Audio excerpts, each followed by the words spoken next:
Yes, waligani mpenzi mtazamaji wetu, karibu sana kwa mara nyingine. Katika pitapita zangu mitandaoni niliwahi kukutana na video clip ya mama mtumishi wa Mungu unayemwona hapa mbele, akizungumzia story ya mama ambaye anaishi naye. Sijajua alimpata katika mazingira gani, lakini anaishi naye na ameishi naye kwa muda kidogo, na taarifa zinadai kwamba mama huyu ambaye anaishi naye, ambaye pia ni huyu ambaye unamuona mkono wako wa kulia,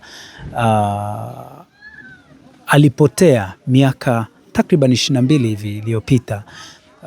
Akawa anatafuta ndugu zake, kama mtumishi alimpa hifadhi akamsaidia na amemfanyia mambo kadha kadha, lakini kikubwa zaidi alichokuwa anatamani ni kumkutanisha mama huyu na ndugu zake.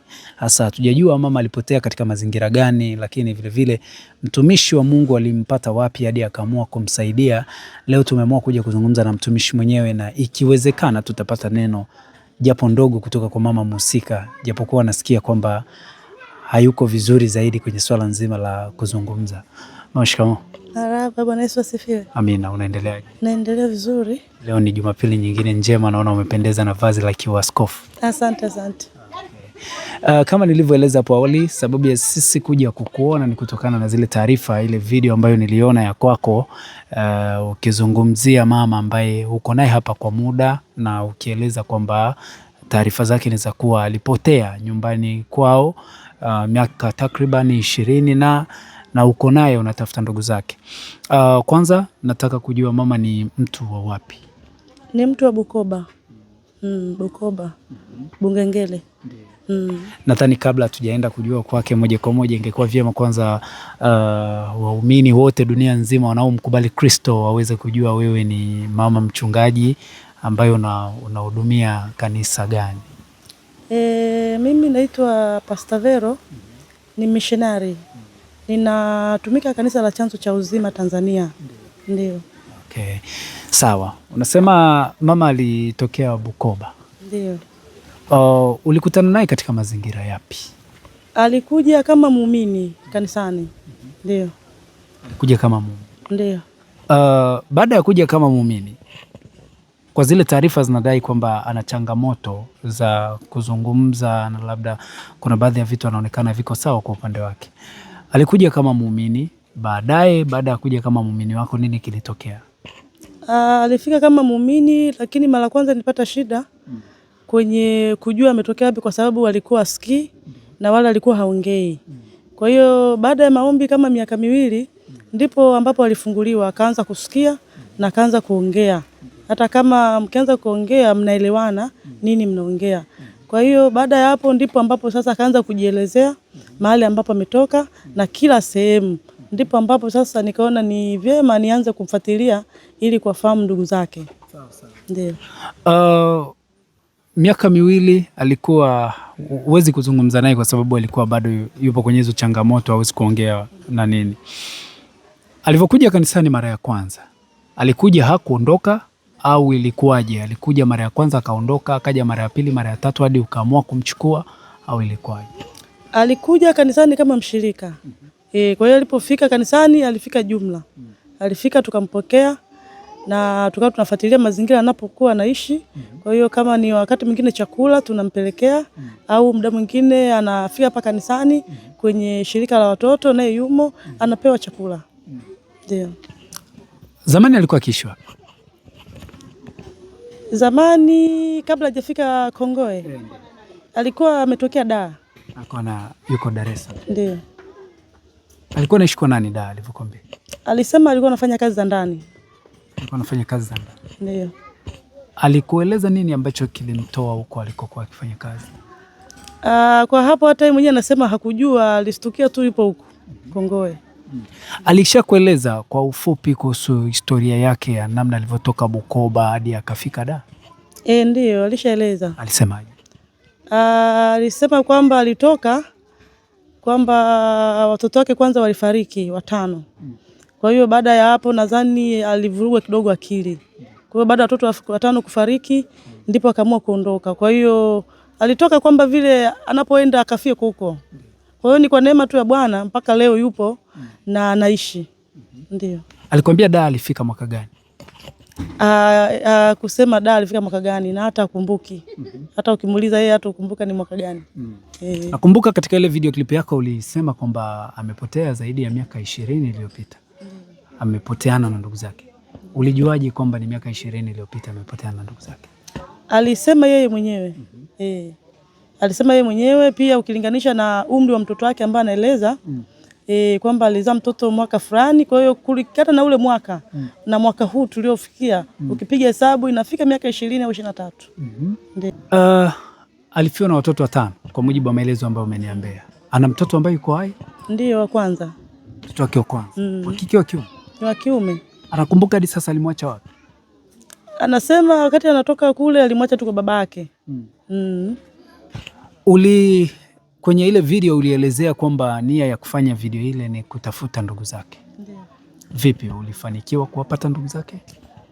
Ndio, nilipotuma ile klipu usiku kuanzia saa 6 walianza kunitafuta ndugu zake. Kwa hiyo saa 6 mpaka saa 12 kuna kucha walinitafuta ndugu zake karibia wa 20. Na waliponitafuta wakajieleza, ile klipu ikatembea Bukoba na Bukoba wakanitafuta wote, na waliponitafuta na mimi nikawaelezea vizuri, na waliokuwa hawana picha nikawatumia, wakahakikisha kuwa ni ndugu yao. Kwa hiyo wakaanza sasa kufanya process kwa ajili ya kuja kumfuata ndugu yao. Ndio. Kipindi anatoka Bukoba, taarifa za ndugu zake, maana tayari ushaanza kuzungumza nao. Ndugu zake wanaeleza kwamba alitoka akiwa ni mzima wa afya, kwamba alikuwa akisikia vizuri, akizungumza vizuri na kila kitu kikiwa sawa. Wanasema alikuwa yuko vizuri. Kwa mujibu wa taarifa zako ulivyompokea, unasema alikuwa hasikii vizuri na hawezi kuzungumza. Alishakueleza kuna nini kilimtokea katika maisha yake? Anasema alipata tu homa. Kwa hiyo ile homa ilimpelekea kupoteza mpaka kumbukumbu. Kwa hiyo ina maana akawa kumbuki chochote. Zaidi anayekuona ndio anakujua. Ndio. Anakumbuka bosi alikuwa akimfanyia kazi za ndani? Hapana, mkumbuki. Amekwambia kazi za ndani amefanya kwa muda gani? Hapana. Hajaniambia alifanya kwa muda gani kazi za ndani. Ndugu zake baada ya kuwapa taarifa ni nini ambacho wamekifanya hadi sasa hivi? Ndugu zake baada ya kuwapa taarifa kuna baadhi ambao wameshafika tayari kwa ajili ya kumuona ndugu yao, maana wengine walikuwa mfahamu, kwa hiyo wameshafika tayari. Miaka 20 kama miaka 22 na 3. Ndio. Mtoto wake wa kwanza si na maana tayari ni kijana mkubwa kabisa. Ni kijana na ana mjukuu. Kijana yake baada ya kusikia taarifa za kwa mama yake amepatikana, ulizungumza naye? Kwa kweli kijana yake hajanitafuta mpaka sasa hivi. Ila yupo? Yupo. Na taarifa hizi anazo? Nadhani ameshazipata. Yupo kwao. Kijana yake sasa hivi yuko Dau, yuko Bukoba? Yuko Bukoba. Baada ya mama kuanza kuzungumza kwa mara ya kwanza, neno alokuambia ni neno gani? Ile tu amepata ufahamu na nguvu ile ya kusema? Alisema tu Yesu ameniokoa. Yesu amemwokoa. Amekuwa mtu wa hali gani tangu amekuwa na ufahamu wa kuzungumza na kujielezea mwenyewe? Toka amepata ufahamu huo, amekuwa ni mtu kwanza ambaye yupo karibu sana na Mungu. Yaani anataka kuwa karibu sana na Mungu, pia ni mtu ambaye anapenda ibada kupitiliza. Hata kama ni usiku yuko tayari, mwambie kuna mkesha, anafika kukesha. Unaturuhusu kumuuliza maswali mawili? Ndio, naruhusu. Shikamoo. Marahaba. Unaendeleaje? Sijambo. Kwa salama? Kwa salama. Kwa majina unaitwa nani?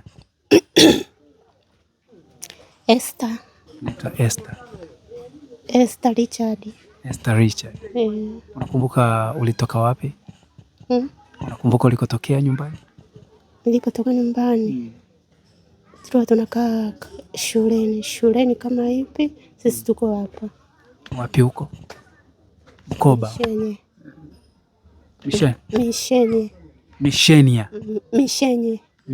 Mishenye. Ndo Bukoba huko? Ndo Bukoba huko. Bukoba. Okay. Unakumbuka nyumbani ulitoka mwaka gani? Sikumbuki. Ukumbuki? Mtoto wako unamkumbuka? Nikimuona namuona. Jina? Sylvester ndo mtoto wangu.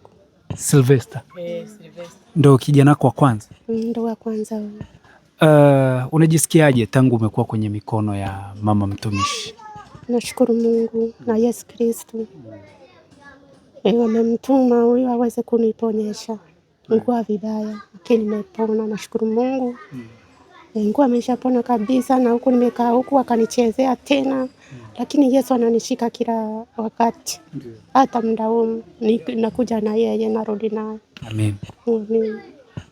Unaamini kabisa kwamba walikuchezea katika maisha yako? Sana.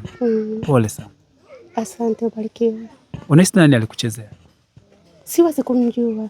Watu unaongea vizuri, mnacheka nini, ukitoka unakufa bure. Sina makosa na watu mimi, sio tabia. Kuna mtu uliwahi kuvuruga naye katika maisha yako? Kuna mtu uliwahi kuwa naye na ugomvi katika maisha yako? Niko vizuri kwa watu. Unatamani kurudi nyumbani na kukutana na ndugu zako na kumwona mtoto wako? Unatamani sana. Hizi changamoto zilizokupata zimeanzia nyumbani ulikokuwa au hapana, sio nyumbani? Nimetaka salama, kwa salama kabisa, kwa siumu wala nini. Niko vizuri sana. Yote nimeharibika. Kilichokuharibu nahisi nini? Mazingira, marafiki, ndugu au